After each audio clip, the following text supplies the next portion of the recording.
দেখো বন্ধুরা, আজকে আমি তোমাদের সাথে একটা আলু ভেন্ডির রেসিপি শেয়ার করছি। দেখো আমি কিভাবে বানাই, আর এটা ভাত দিয়ে খেতে খুবই ভালো লাগে। প্রথমে কড়াইতে সর্ষের তেল দিয়ে দিতে হবে। আমি এটা সর্ষের তেলে রান্না করছি, তোমরা চাইলে অন্য তেলেও রান্না করতে পারো। দিয়ে দেবো কালো জিরে ফোড়ন, দিয়ে দেবো একটা শুকনো লঙ্কা। মশলা থেকে গন্ধ বেরিয়ে গেলে এবার দিয়ে দেবো পেঁয়াজ কুচি,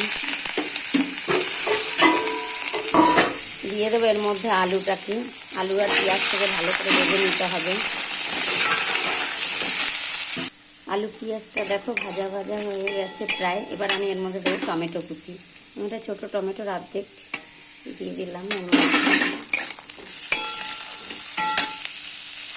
দিয়ে দেবো সামান্য একটু কাঁচা লঙ্কা বাটা, দিয়ে ভালো করে নেড়ে কাঁচা গন্ধটা চলে গেলে এবার আমি কিছু গুঁড়ো মশলা অ্যাড করবো এর সাথে। দিয়ে দেবো হলুদ গুঁড়ো অল্প পরিমাণে,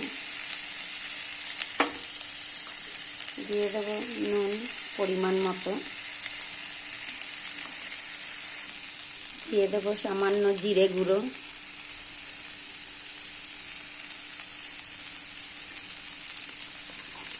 দিয়ে দেবো লঙ্কা গুঁড়ো, লাল লঙ্কার গুঁড়ো সামান্য, যে যার মতো ঝালটা দেবে।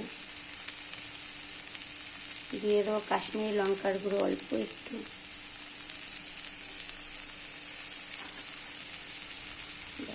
ভালো করে তাকে কষাতে হবে। এবার আমি এর মধ্যে ভেন্ডিটাকে দিয়ে দেবো। দেখো ভেন্ডিটা আমি ভাজিনি, এমনি কাঁচাই দিয়ে দেবো। দিয়ে ভালো করে সাথে কষাতে হবে। আমি একটু সামান্য চিনি দিয়ে দিলাম, অপশনাল, তোমরা দিলেও পারো না দিলেও পারো। দিয়ে ভালো করে এটাকে কষাতে হবে। দেখো প্রায় আমার কষানো হয়ে গেছে, কালারটা কি ফাইন এসছে দেখো। এবার আমি জল দিয়ে দেবো, একটু গরম জল করে দিয়ে দেবো এর মধ্যে। দেখো আলু ভেন্ডিটা আমার পুরো কষানো হয়ে গেছে। এবার আমি একটু জল দিয়ে দেবো, গরম জলই দেবো আমি। সামান্য ঝোল ঝোল হবে ভাতের সাথে খাওয়ার জন্য। এবার আমি 5 মিনিট এটাকে ফুটতে দেবো।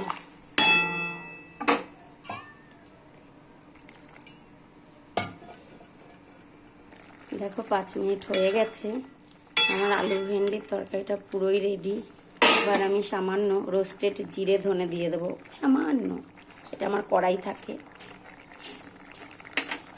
দেখো পুরো রেডি। তোমরা এটা বাড়িতে বানিয়ে খেও, আর আমাকে কমেন্টে জানিও কেমন হয়েছে। পুরো হয়ে গেছে আমার আলু ভেন্ডিটা, এবার আমি তুলে নিচ্ছি। আলু ভেন্ডিটা আমার রেডি। দেখো আমি গ্যাস একদম বন্ধ করে দিলাম।